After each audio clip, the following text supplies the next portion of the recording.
Bonjour Johan, le 78e congrès de la FNSEA se termine. Marc Fesneau, ministre de l'Agriculture et de la Souveraineté Alimentaire, vient de terminer son discours. Pour l'élevage, qu'est-ce que tu as retenu des annonces qu'il a faites? Bonjour, effectivement, le 78e congrès de la FNSEA se clôture, un congrès qui était sous tension puisque nous sortons d'une grande période d'action syndicale et nous attendions le ministre sur plein de points. Donc nous, à la FNPL, on a entendu un ministre qui s'est engagé. 15 000 € de plafond, fiscal et social, ça et rien que ça, et ça on va l'appliquer. Je l'ai dit à la FNPL la semaine dernière, nous en avons rediscuté avec le Premier ministre, et donc on sera bien au rendez-vous de la mesure qui avait été, sur laquelle nous nous sommes engagés, sur l'élevage, parce que c'est une mesure de compétitivité, me semble-t-il. Cette fameuse défiscalisation de 15 000 € par exploitation, alors donc c'est pour l'élevage, effectivement, c'est fiscal et social, c'est annoncé. Aujourd'hui, on voudra que ça soit transcrit et que ça soit rapide dans les textes pour que tous les exploitants puissent utiliser dès les clôtures comptables 2024. Donc on a un ministre qui s'est aussi engagé sur l'assurance prairie.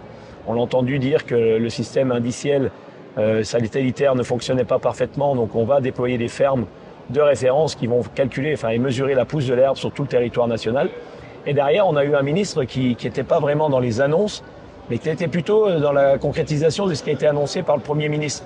Le Parlement a voté une réforme du mode de calcul de vos pensions pour que ce soit fait sur les 25 meilleures années, avec un esprit et une lettre, 25 meilleures années de revenus à partir de 2026. Et donc, nous allons respecter l'esprit et la lettre du texte. L'intendance doit suivre, ce n'est pas une affaire technique qui doit nous empêcher. Le Premier ministre me l'a confirmé, le Président de la République me l'a confirmé. On sera au rendez-vous du texte tel qu'il a été voté, l'esprit et la lettre, et tout est important dans la phrase que je viens de prononcer.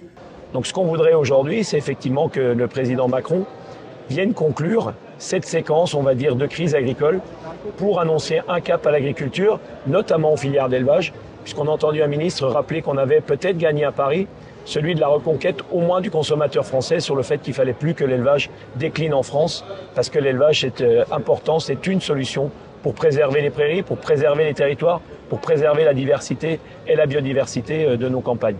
Donc on a un ministre qui était plutôt engagé et engageant ce matin. On attend le président Macron prochainement pour conclure cette séquence. Merci.